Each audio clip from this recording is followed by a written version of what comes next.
Thank you very much, everyone. Very much looking forward to our second panel discussion of the day. The previous one sort of focused at a higher level on climate financing, and this one is more designed around trying to understand the opportunities and turning it into real action. Much like with the first panel, just wanted to quickly use a couple of data-driven slides to set the scene a little bit more before I'll hand it over to our moderator, Joyce Coffey. The first one is again, just sort of understanding the need versus what's available and the gap that sort of implies. Much like at the global level where the need and the supply of global climate finance are very different. In the African context, it's also quite extreme, where the anticipated annual need for climate financing to achieve the various different targets is around 8 times as much as what the actual global the climate finance flows are for the continent. And in some regions, it's even more exaggerated, notably Southern Africa and East Africa. And certainly some of the considerations behind that have to do with sort of just the difference in the way that the flows work on the continent. If you take the example of what the split between public and private sources of climate finance are in Africa versus the global average, as we said in the first session, it's around 50-50 for the global average. In Africa, it's far more skewed. It's actually more like 14% of all climate finance in Africa comes from the private sector. So without further ado, I'll hand it over to our moderator, Joyce Coffey, who will introduce our panelists and then take it away. Thanks very much.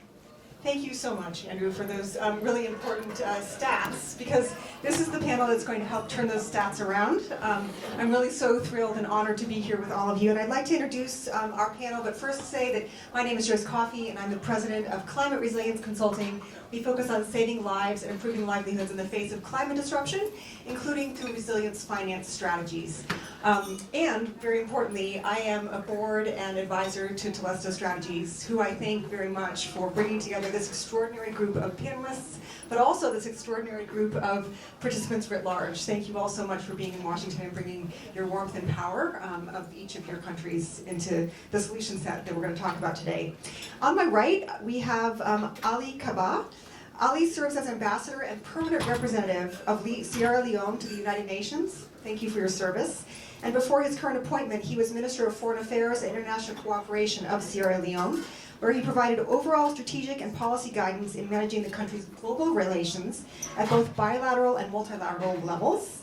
Alie also served as Executive Director of United Africa Organization, based in Chicago, which is also where Telesto Strategies is based, although it's a global firm, where he led policy advocacy as well as fiscal and programmatic development. He is a board member and advisor to Telesto Strategy as well. And to Alie's right is Diep Nguyen-van Houtte, who currently works as Senior Manager in the Climate Innovation and Business Development Division of the International Finance Corporation. She has over 29 years of experience with private, public, and nonprofit organizations, so everyone in the room here. She does infrastructure development in over 40 countries, spanning North America, East Asia, South Asia, Central Asia, Middle East, and Africa. And her specific sector focus is on renewable energy, transmission and distribution, green transport, digital development, water, waste, and environmental conservation. So thank you so much for being here. Femi Adeyemo is the founder and CEO of Arnergy, a venture-backed distributed utility providing sustainable solutions to energy reliability issues in emerging markets, starting with Nigeria and moving to the globe. He led the successful completion of equity capital injection into Arnergy's from Bill Gates-funded Breakthrough Energy Ventures, along with Norfund, EU, EDFI, Electrify, and All On. So Femi has experience coordinating the deployment of operation of large-scale infrastructure projects, ranging from solar energy to telecommunications, and he has provided solutions to multinational companies across Africa, Europe, South America, the Caribbean, and the Middle East. So already you see that we're not only spanning the globe, but we're actually doing the work on the ground. Thank you so much, Femi, for bringing that expertise to us. To Femi's right, we have Romi Bhatia, who is the Senior Finance and Investment Advisor to USAID's Africa Bureau, and he's focused on the implementation of its Africa Trade and Investment Program, otherwise known as ATI. He's worked for over 20 years in the international development and finance field, with a focus on microfinance, small business development, and mobilizing private capital for development.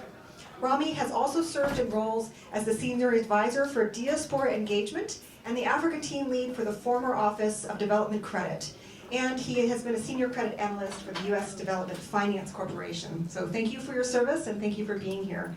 And finally, Chinua Azubike is the CEO and Managing Director of InfraCredit, and previously he was the project lead for the establishment of a Nigeria Infrastructure Credit Enhancement Facility, where he has assisted Guarantee Co. and the Nigerian Sovereign Investment Authority in order to establish InfraCredit.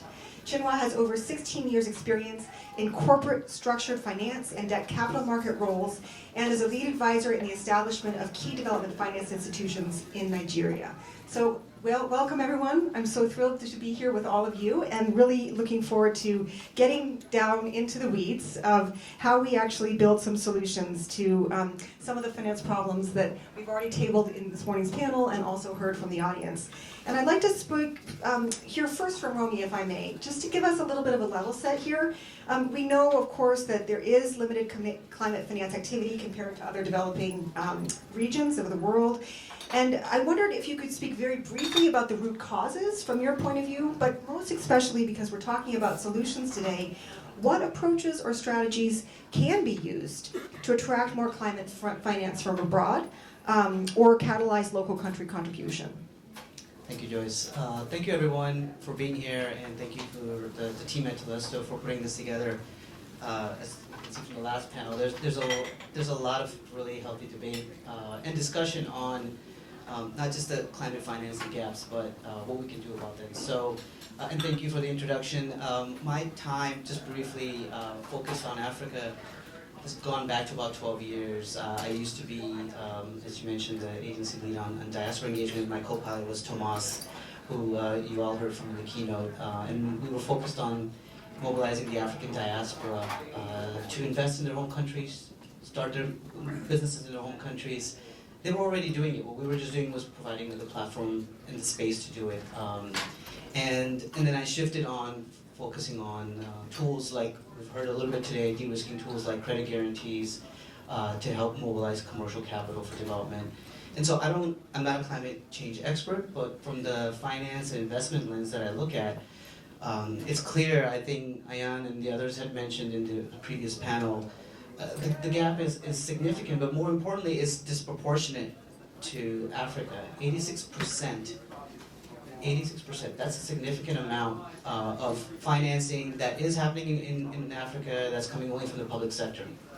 So no matter what the governments do, no matter what donors do, it's never going to be enough to meet that gap. So there needs to be an engagement of the private sector. And how do we do that? So I'll touch on a couple of things, but I just want to say it's pressing because we obviously know when it comes to poverty, 55%, I believe, of the world's population that is poor is in Africa. So a continent of 1.6 billion people. If we don't do something now with the median age of 19 and the economic growth that's expected, it's going to have significant effects to the economies. The work that I'm doing now in my current role at USAID is working closely with Prosper Africa. Some of you might know of the Secretariat. It's a interagency effort of 17 government agencies. Yes, 17 US government agencies bringing their tools together. Sometimes, as Chinua and I were talking, we don't know what the tools one has that the other is using. So we can certainly do better in that, but Prosper's goal is to elevate and bring that together. In the investment side of ATI, the trade and investment, I co-lead with a colleague of mine our engagement of institutional investors that we have brought in delegations to the continent over several years and will continue to do so to give them a sense of real hand on the ground, seeing firsthand, seeing opportunities, because until you're there, it's kind of the out of sight, out of mind. If you're not there, then you're looking at Africa through the risk lens. If you're there and then you're starting to see opportunities, your mindset can start to change. And we know that takes time. So the institutional investors that I'm referring to, in fact there's a delegation of them here for the Africa Leaders Summit. It's comprised of pension funds and others. And I co-lead with my colleague Cameron another piece of it, which is the catalytic capital funding. And what that is, we've heard about blended finance a little bit. It's knowing our U.S. government, whether it's U.S. government or another donor, dollars are quite limited. It's how do we get to engage the private financial institutions, primarily private equity funds, that are looking to either set up, so there's the upfront structuring cost, but there's also the capital raise, which, as anyone who's been in this room has had to raise capital for their own venture or for fund, it's arduous, it's challenging, and knowing that you sometimes just can't close the deal because you're dealing with a potential investor that just the risk reward, ratio for them, or just the risk appetite for Africa isn't there yet. That is where we can use first loss capital from USAID to help incentivize and bring in the private sector. I actually brought a fact sheet. Alex, if you want to share it. I didn't anticipate the full room, so you can, there's hopefully enough copies for most of the tables, but it's a quick example, and I'll elaborate on it later, but it's with Third Way Partners and the Nature Conservancy, raising a $75 million fund to invest in safari tourism operators, SMEs throughout East and Southern Africa. So we're talking here about land conservation, but as Ayan and others said, it has to be integrated. The economic growth and the climate conversation are not disparate. And this seeks to both make sure it's land conservation with economic opportunities for communities. Now, do they need us? It's interesting because Third Way, in their conversations with some investors, especially in this high inflationary environment, they actually felt that this helped overcome some of the challenges, the grant that is. So it's 2.5 million. It's in the big scheme of things, it's not a lot, of which 2 million is first loss. The rest is some of our funding to support the technical structuring of the fund and the support some of these funds need. There are 4 more we'll announce tomorrow, so I'm not going to get ahead of the announcement at the Leaders Summit, but they are both Africa-based funds as well as U.S. And so it's just one mechanism, my government speak, but just one way that we are trying to engage the private sector, knowing that we have investors. By the way, some of these are second-time funds, so it's not enough to just support a one-time action, but the investors that are investing in Africa have done it before. And so being able to reinforce that support, I think, is critical. We're trying to do more of it. I'm obviously advocating as much as possible that we need to continue to engage the private financial sector, but these private equity funds to be able to mobilize. They're doing the work on the ground. They're identifying the entrepreneurs. So climate finance and Africa, I'll just end with this. I think we've heard it earlier. Africa has the talent. I've spent 12 years working on the continent in different capacities. A lot of us here in this room know that, but it also has the capital. It has the problem solvers. It needs support. So I think our support in the enabling environment, helping strengthen the capital markets, helping bring institutional investors, and then supporting entrepreneurs where we can is the approach we're taking so far. And I think it just speaks to, Tomas mentioned PREPARE. That's the President's Emergency Plan for Adaptation and Resilience. One of the 3 hallmarks of that is mobilizing private and public capital. Without the capital, without the finance, whether it's indigenous to and or coming from abroad, we're not going to be able to meet this gap. So we have a ways to go. It should have happened much earlier. I think there's a understanding within the U.S. government, but particularly also USAID, that this is a whole of agency approach. So climate has to be at the forefront because it's affecting all of us, but the reality is it's affecting Africa in a disproportionate way when, as you've heard earlier, the continent has not been the root cause of a lot of the changes that we're seeing. Yeah. Well, Romi, thank you so much. That's a great start. And I'd like to just maybe continue now.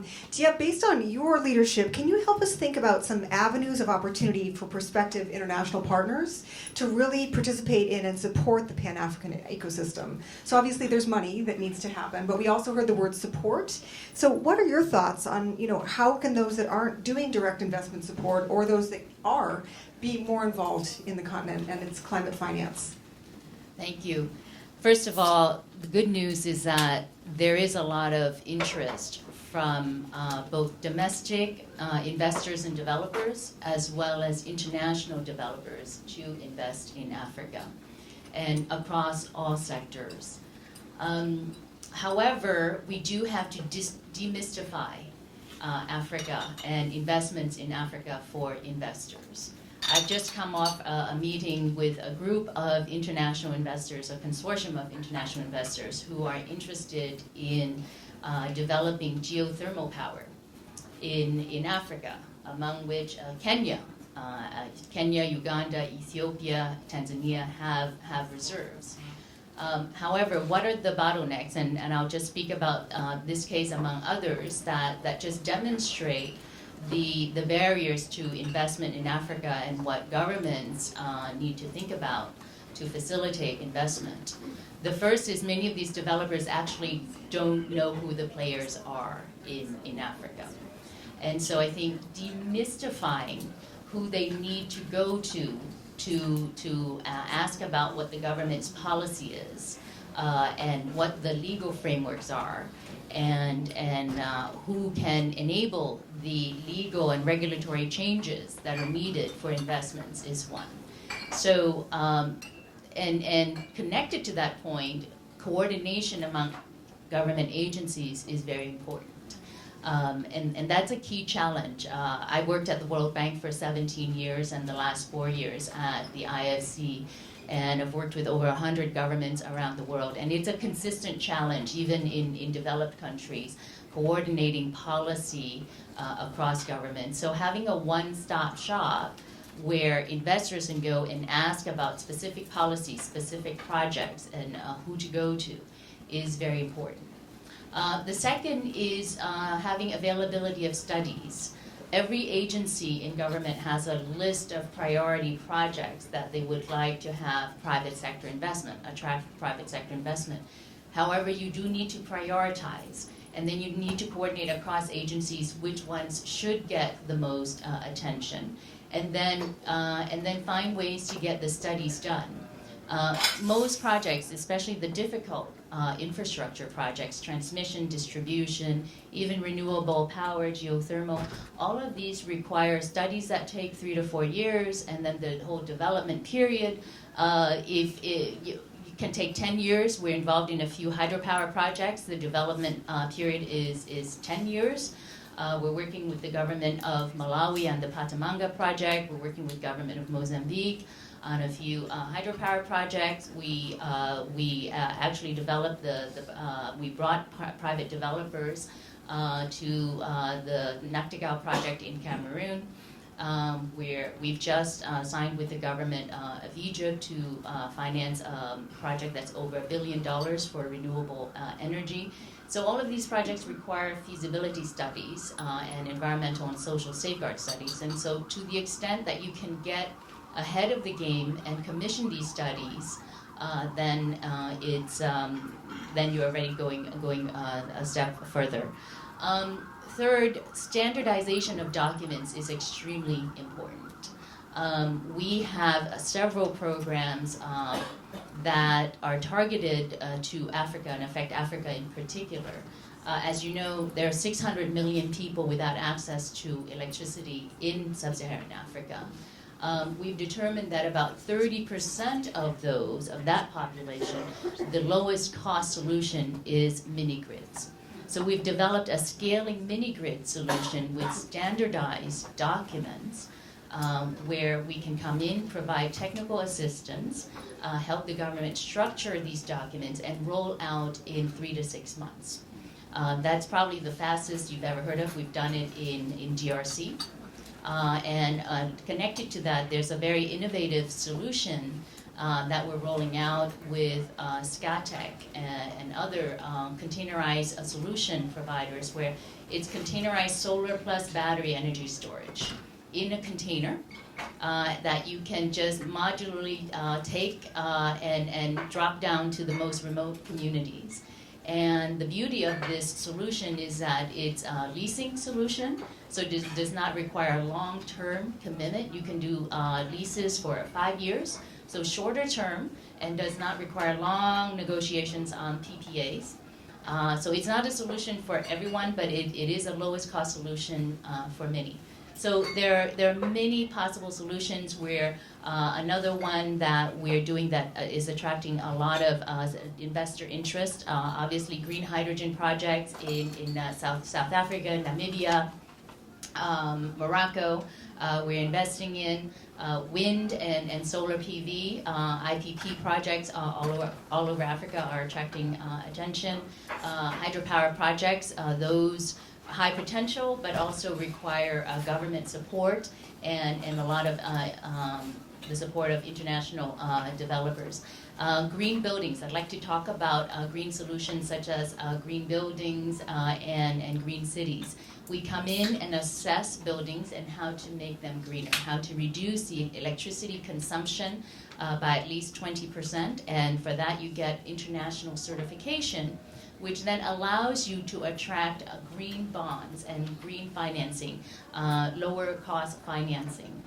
In South Africa, just regular citizens have actually installed solar rooftop, 2.5 gigawatts of solar rooftop, all on their own, unregulated.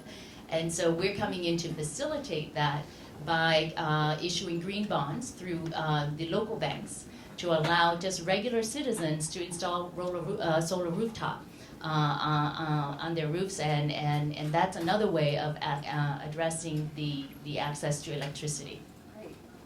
Wow, so many solutions there, and I love the 1, 2, 3. And I actually saw, Femi, you were nodding your head with a couple of these ideas, demystification in particular. So I'd like to understand a little bit better about how you've done that work. How has climate capital influenced your direction at Arnergy, and how do you promote local enterprise and entrepreneurial actors within Nigeria? What are some lessons that we should take to other places? All right, thank you for inviting me again, and thanks for the introduction. I'll come back to your question, but I need to respond to, some of what Diep mentioned, demystifying capital.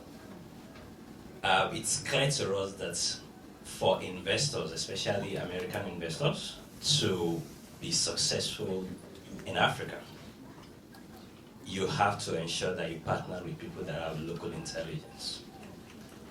So one of the things that we realized very quickly, she mentioned one of our American investors. So we have private investment from the US. We're the first African investment that's Breakthrough Energy Ventures, which is it's a $2.2 billion fund. Bill Gates seeded it, and we have Vinod Khosla, John Doe, and more than 2 other billionaires, American investors that invested in us. One of the things that was very clear, again, is local intelligence. While we were going through the process, we had no less than 6 other companies that had raised maybe more than $200 million, but the efficiency, the energy efficiency, the generation efficiency, or the capital efficiency in general is nothing compared to what we or a few other African enterprises, I see GVE there, I see Sam there doing electric vehicles in Ghana. So when you combine the local intelligence, you'll see that your capital will go further.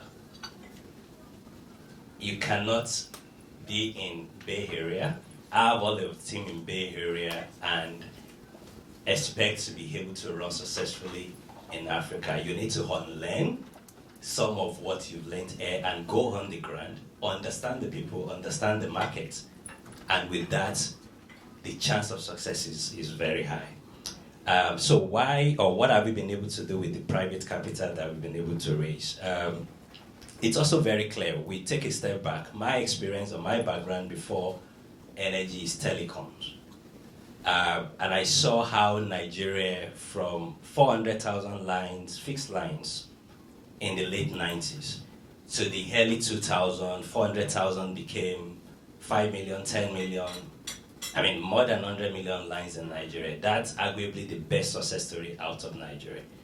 So I lived that and I saw it. And even though I left Nigeria early, in the mid-2000s, it was clear to me by the time I moved back to Nigeria to start Arnergy that if there was another opportunity or if there was another sector that could replicate the success story that we had in Nigeria, in telecoms, it's distributed energy. So we were able to raise capital, and we took a step back to say, what did telecom do well? What are the other sectors or businesses in Africa that have been successful? FMCG, very successful. You see pay TV, very successful. Is there a model? Is there a pattern? We noticed something was more or less similar across board. Distribution, partnership. I mean, look at Dangote. Dangote cannot be Dangote today without all of the arrays of partnership and distributions that they have, not only in Nigeria but across Africa. So we've been able to raise capital, and we are working with other African enterprises. For instance, I mean, I used to be on the board of Renewable Energy Association of Nigeria, still a strong member. We have close to 200 members, and that's only in Nigeria. About 150 of those are Nigerians that understand Nigeria and how to do business in Nigeria. So, I mean, I could go on, but it's very critical that you partner with people that have local intelligence. I think the Europeans are doing better when it comes to investment. Fund, that's the Norwegian government fund for developing countries, is also a shareholder in a company. Electrify, who is a fund owned by the European Union also. My advice will be that Americans, you need to visit more. So visit more, even for diaspora, right? You need to go back and understand, maybe it is Christmas, maybe it is the return to Accra. You do that. There is huge opportunity. I can tell you that distributed energy, for instance, is at that place where telecom or mobile telecom was in 2005. It's ready to take off. Will you be part of it? Thank you. That's amazing. Well, yes, we should be part of it, and we should visit. And I really think I saw some head nodding, heard the head nodding too, around being really more conscious of what we need to unlearn in order to do well, and being present there. So Chinua, I'd love to hear more about your experience. Can you speak to your most recent projects, and especially how they are architected to help de-risk and spur investment for those who are in fact coming to the continent and visiting and getting busy with projects? Thank you. It's a pleasure to be here. It's a good opportunity to engage. I think I'll start with just re-echoing this point around local solutions, local capacity. I think Alan talked about it, retaining capacity locally. And I think, I'd like to start with the context in terms of what InfraCredit was set up to achieve and how we've evolved.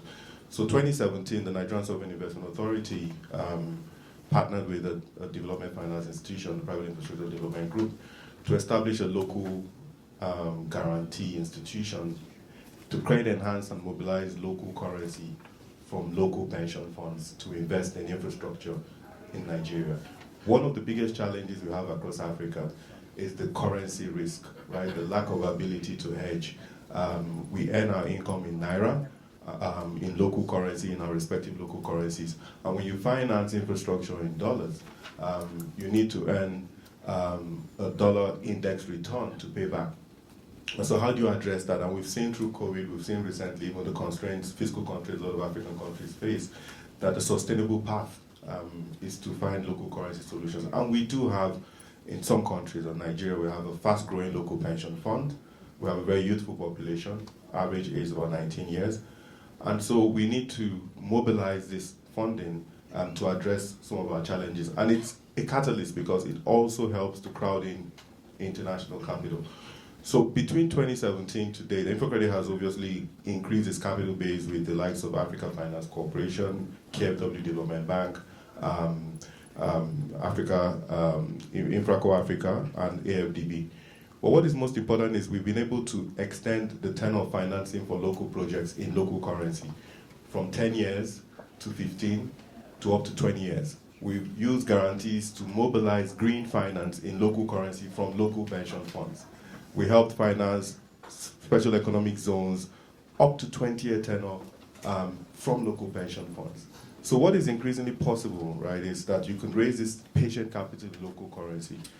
Now, as we move further, we have to think about inclusion when we think of infrastructure. I think sometimes the definition of infrastructure also doesn't cater for the state of economic growth or the state of poverty in most countries. So if you think of Nigeria, recently there's a report that says multidimensional poverty is about over 60%, which essentially means that when you build infrastructure, you have to have an inclusion lens when you try to design your infrastructure, because the question then is, how many people have access to this infrastructure? And Femi talked very well about distributed infrastructure, because you think about the fact that there's lack of energy access and the grid cannot cover most of the country, right? Barely 40% of Nigeria is covered by the centralized grid.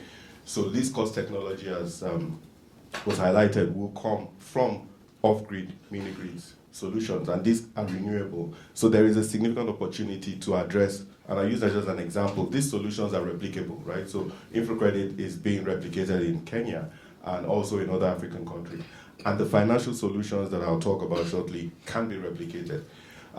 But again, to the point about local solutions, local capacity, and you have to listen to what's happening on the ground rather than, pushing solutions to the local market. And so what we're seeing here is an opportunity to finance, solar mini grids and bring in domestic capital to actually finance these mini grids. How was that possible? Now, there's a perception of risk versus what is real, right? Moody's study shows that Africa has the lowest default rates for infrastructure. It's a 2021 study, it's out there. So to address this issue of perception, guarantees are critical, and I think it's been spoken about, and that's the credit enhancement, that comes in. But however, even within that context, to address some of these unserved markets that don't have the track record and the data, we need blended finance. We need first loss capital to play a role. This is where the donors and the DFIs play a very critical role.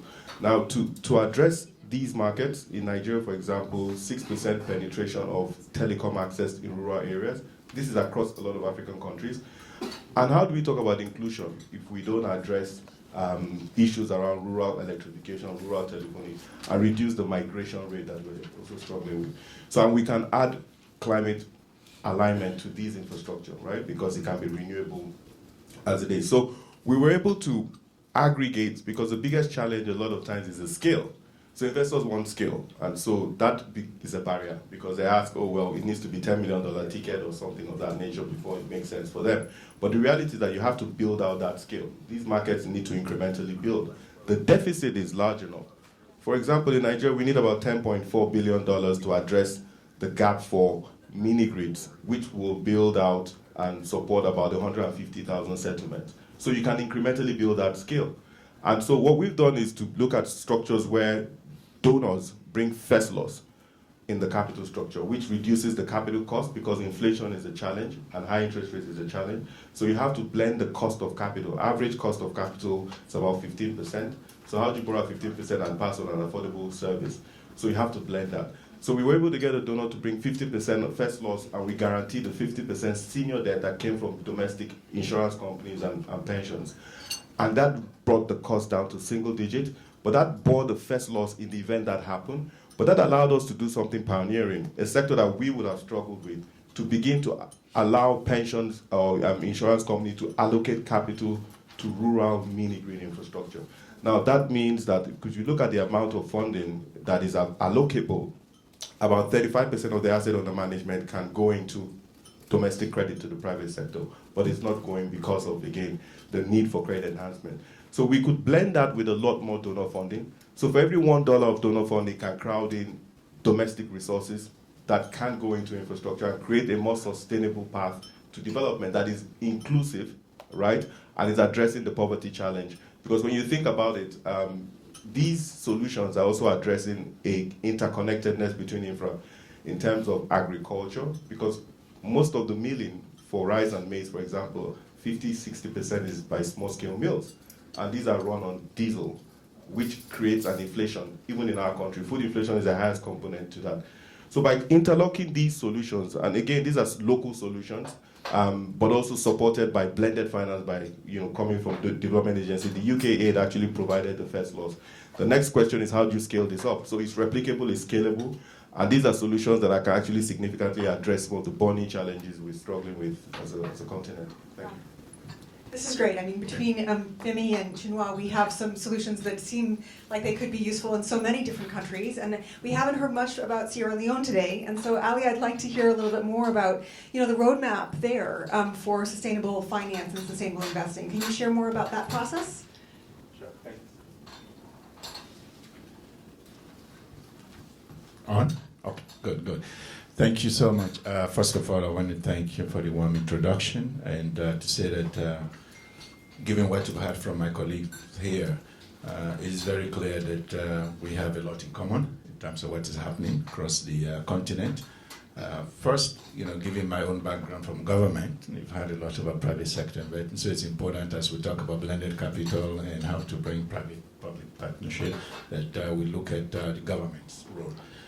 In Sierra Leone, and I think this is the case in many countries, especially in the ECOWAS region, that's the Economic Community of West African States, where Nigeria is, and Ghana and others. Government have been able to really transform the regulatory framework in a way that has helped much compared to decades ago, when the environment was strictly around just government role, government activities. I think the great awareness now that it's important to make sure that we provide ease of doing business across the board. That creates the environment, the whole ecosystem that is necessary to advance foreign investment and make sure people feel that the whole idea of too much risk in Africa is minimized without government necessarily putting anything. In other words, there's value in changing the regulatory framework. In Sierra Leone, we have seen that, And I have to also talk briefly about the role of Parliament in this process, because when you're talking about regulatory changes, you have to also know the key players. As we had earlier on, if you don't understand the key players in the system, you miss it. It's not one that is simply decided by the executive arm. It has to go through, in order for it to be institutionalized, it has to be ratified, it has to go through Parliament, and then it becomes law, and that makes it easier for investors to look long term. And in Sierra Leone, we've seen a lot of work in the area of easing business, from registering business to coming in and tapping into any innovations that are happening at a local level. There's one particular example that I'll highlight, which is Invest Salon, S-A-L-O-N-E. That is our way of saying Sierra Leone back home. It's our Creole way of shortening it, because Sierra Leone is not from any of our languages, by the way. It's from Portuguese, called Lion Mountains. You don't find lions there anyway, but it's okay. The thing is that with Invest Salon as a model, UK really came in to help to build capacity across the board, doing multi-sectoral work and also very specific sector work to see that the challenges, the bottlenecks in the system, are addressed. It's very easy to point at different innovations that are happening at the local level, but often capacity is the challenge. How do you move them from that initial stage where they're struggling to just make it look like it's going to work to the point where they can have access to finance? That, to me, is where there's a need for work. It's an opportunity, of course. It's not a problem per se, but it's an opportunity to be addressed. And Invest in Salon has been able to do that systematically over the years. And as recently as last September, there was a convening to discuss how best to make sure that we're able to target certain industries, because we can't do everything, and also bring in government at the table. So that is why it's more like a public-private dialogue, a series in which Ministry of Finance and the Ministry of Planning and Economic Development and other key players, Sierra Leone Investment Board, and of course Sierra Leone Chamber of Commerce and others come around the table. Because that is the way to listen to each other. And when you have government playing the role of facilitating that process, I think it helps in the long run, not necessarily coming with money to the table, but opening the windows and the doors for the flow of finance to come in and help those local solutions that are struggling to move through the pipeline. There's, of course, the issue of risk, and I also like to say one or two things about that. We need to decouple risk, there's very specific risk. We just heard from our brother talking about the currency risk, but there's also government risk. and our sister from Sudan actually mentioned that, and it cut across countries, where sometimes because of political crisis, it creates its own problems for investors. But the good news is that in many countries today, there's stability. Yeah, there are internal challenges, but we are far from the era of civil wars and coup d'etats. It's far in between now. We have more democracies on the continent, and that is good because it speaks to the focus now on institutions playing their appropriate role. Don't wait for the one man who at the top can make things happen. When he's gone, everything collapses. We need to move away from that, and there's a move towards that. We also have to pay attention to the regional and, of course, the continental ecosystem. And when we discuss in all of this, we have to pay attention to the role of the African Union, as I mentioned, the Economic Community of West African States, the East African Community. There are many RECs, the regional economic communities, that are also coming together to share expertise. That Pan-African solution is very important. The Pan-African collaboration helps to mitigate risk because countries can come together, share knowledge. I mean, if you look at, for example, ecotourism. In the case of Sierra Leone, we've learned a lot from Kenya. Ministry of Tourism and others have visited there, and we got in the expert to visit Freetown. We've developed memorandums of understanding. That kind of cross-regional exchange is so important. And within our own West African region too, we collaborate with Nigeria and Ghana and Liberia next door and Ivory Coast to look at where it makes sense for us to pull our resources together. That is the key, Pan-African collaboration in order to mitigate risk. That's awesome, because here we have Pan-Africa. So I want to turn to you now. If you have a question, please raise your hand so we have a sense for how many of them there are. And I'll take a couple at a time. So would you be willing to, we'll start there, and then I'm going to hand the mic to you too. And in your question, please briefly say who you are, and then also briefly ask a question, like with a question mark at the end. Thanks.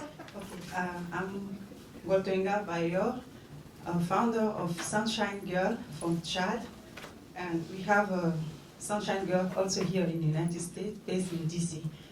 And I want to say thank you for inviting us and organizing this powerful and wonderful panel. Back then, I was 15. I was in Chad, and a comedian, we say comedian, I'm sorry, I'm still learning English, comedian. And he came in Chad, and he was asking us, what is the biggest asset, resource of Chad? So everyone in the room said, oil, oil, oil. And then I said, no, sun. And he was like, why? I said, because we have sun and it's free and we never stop. So when the lady here was was telling us that Africa is the solution, I agree completely with her. We need a strong platform. So I joined other men there that said there is a gap between old generation and the new one. I want to ask you here, who in this room, how many young people do we have that are less than 18 years old? Raise your hand, please. 18? Less than 19. Less than 19. He's the only one, I was sure. That's why I brought him here. So my question now is there. How do we do, or how are we going to help a country like Chad, one of the poorest countries in the world? Not sure.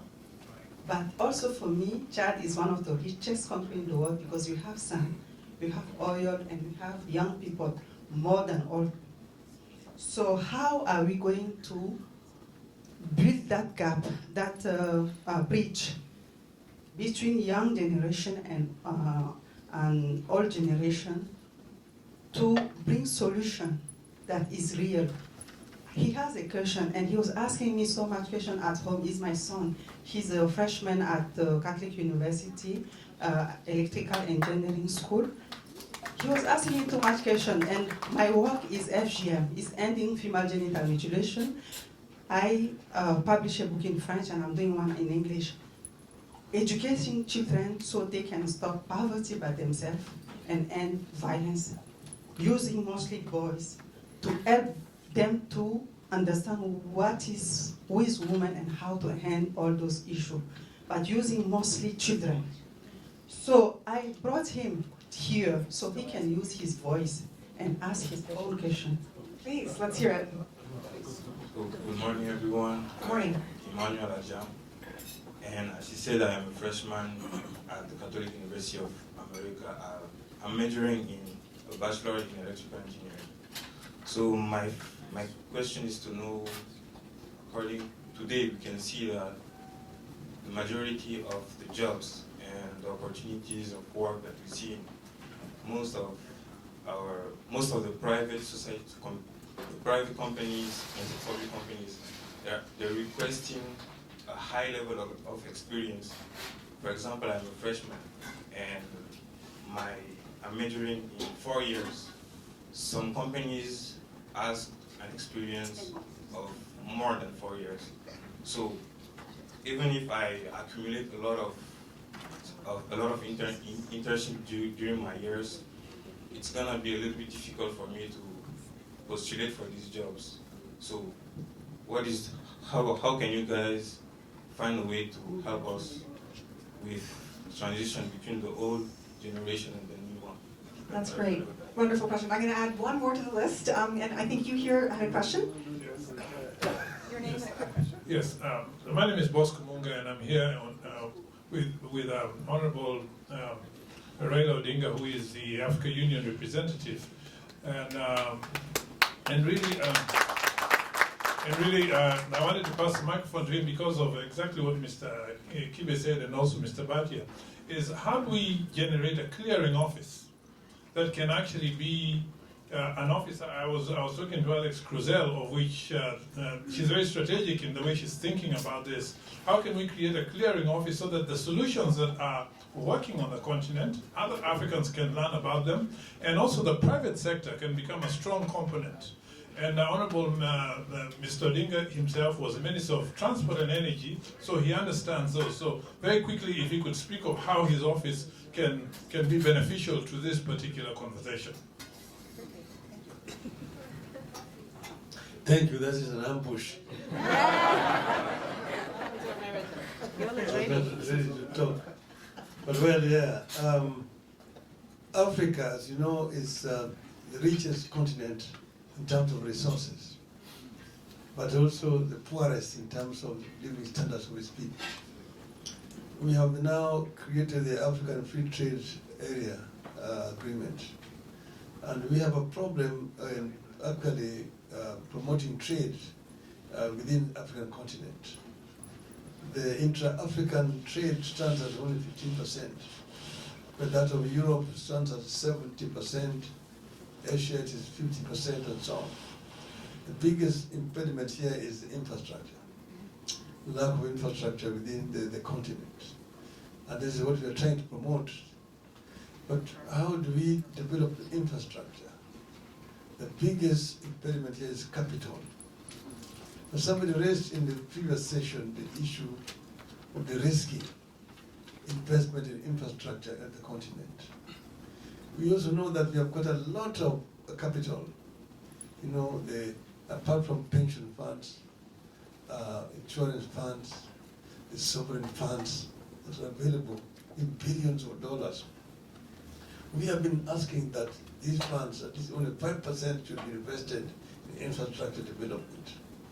The problem has been, of course, the risks. So if we can get an institution that can come up with a guarantee to this fund owners here, then we can be able to raise a big pool of resources that could be used actually to develop this infrastructure. We are now talking about climate resilient infrastructure, which was mentioned. Like we cannot construct the ports the way they used to be constructed in the past because of the rising sea levels and so on and so forth. Africa has also got the biggest potential for energy, the green energy, the wind energy, the solar energy on the continent, the wave energy, the geothermal the continent, and even LNG. So what we're talking about here is now we are ready to actually create an institution that is central, that can actually act as an intermediary here, dealing with the international potential investors and the African governments, and also the African private sector. There's the role that the Office of the High Representative for Infrastructure of the African Union is ready to play. Thank you. Wonderful. Thank you so much. Solutions from the audience. But before we go to more audience questions, I did want to be sure that the chemical engineer from Chad had his question addressed. Electrical engineer, oh my goodness, sorry, that's important. And Sunshine Girl in Chad, MDC. So do any of the panelists want to share what your suggestions are for the electrical engineer and his peers? Diep. Bonjour et bienvenue. Madame, je vous félicite pour avoir un fils qui est très mature, très talentueux et très bien éduqué. Félicitations. So, look, we have projects in Chad, and we're familiar with the challenges. Absolutely, Chad has young, talented people, and the sun. So one of the biggest projects that we at IFC and the World Bank Group are engaging in is actually scaling mini-grids as well as solar solutions, including the containerized solar solution with battery storage that I spoke of earlier in Chad. We're also looking at telecommunication solutions and transport solutions for Chad. But the reality is, in Chad, we have a security issue that the African Union has been also working on addressing. So we all need to come together to solve that security issue. Now, on your question of what to do about how to facilitate the talent of the young people, absolutely, education is key.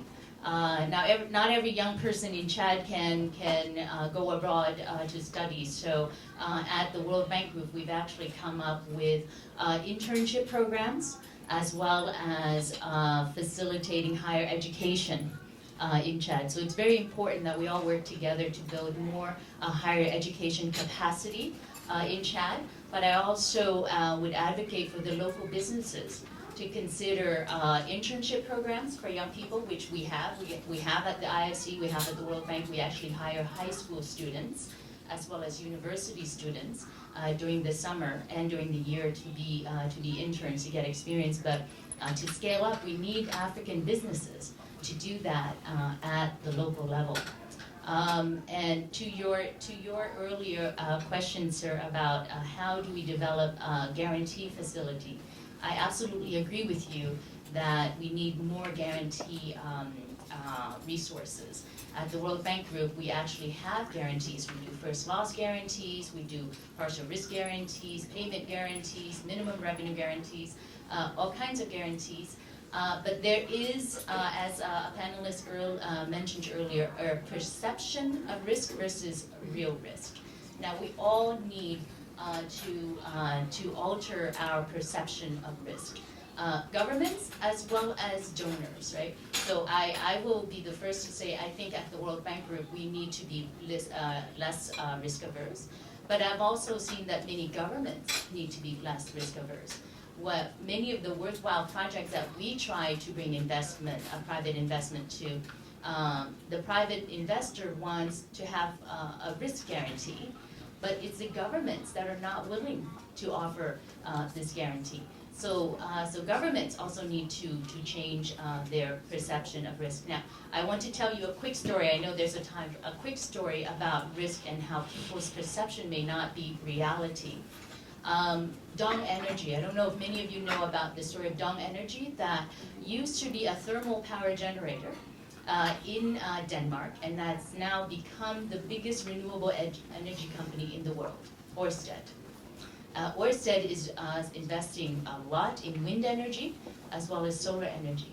And when Ørsted was making the switch from a thermal power company to a renewable energy company, nobody wanted to invest. Everybody saw it as risk. They brought in the pension fund, the national pension fund, and other funds to try to invest, and the pension funds also asked for a government guarantee. And it took them over a year to negotiate this guarantee, and in the end, thank goodness, the government of Denmark did give the guarantee. And you know what the end result is? That guarantee was never called upon. Never.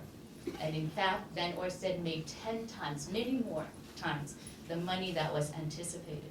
So there's always where human beings are naturally risk averse, and there's always a reticence among governments and agencies to provide the guarantees. But I think we all need to ask ourselves what level of risk we need to take to change the narrative these days about private sector investment. So we have time for one more question. Please, go ahead. Sure.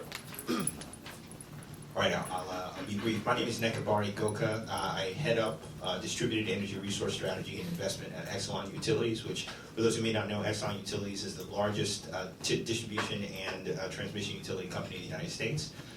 Privately, or sort of outside of work, I do a lot of work with the Power Africa Investment Initiative, and as the third person, I guess the third Nigerian holding a microphone right now from River State, Nigeria. So my question, when you guys talk about distributed energy resource build out, one of the things that we are finding at Exelon is we're having to do things in reverse. So the system was built first, and so distributed energy resource capacity was kind of thought about as a second order of importance. And from that, there was a development to think through what markets look like in the context of distributed energy resource deployment. So in all of the talk about distributed energy resource investment, I think my question is the market context, so a scenario in which people locally may be able to trade with each other, for example, is that market context already being built into the design? Because from experience, I can tell you it's hard to do it in reverse.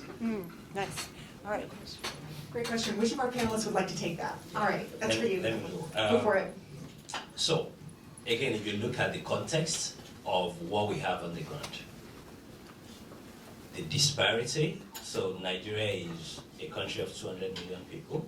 The rule of thumb is generate 1,000 megawatts for 1 million people. We have just about 4,000 megawatts for 200 million people. So that's about 96% gap. So the focus has to first of all be, let us generate and self-consume. And why are we advocating for distributed energy? Similar to the telco experience that I gave, right? It is the best way, the fastest way, and the cheapest, because you can generate and then you can self-consume. When we are done with that, when we move from 96% gap to maybe 40% gap, maybe 50, we can talk about energy trading. But likely in the city where, we have about 60 million generators causing chaos everywhere, the focus has to be at least generate that energy, consume it yourself, either it's for your business or for your home. And then we can take it to the next level of trading. All right, well, join me in thanking this incredible panel. And I encourage all of you to do as Alex asked, which is during lunch, please circulate. And these panelists have much more to share, so please come and ask and share your questions with them as well. All right, before breaking for lunch, we're going to try to do this in a slightly orderly fashion, given the space constraints. So the request is that tables on this side of the room go first. Please proceed through the hallway and come around, and you can go to the buffet.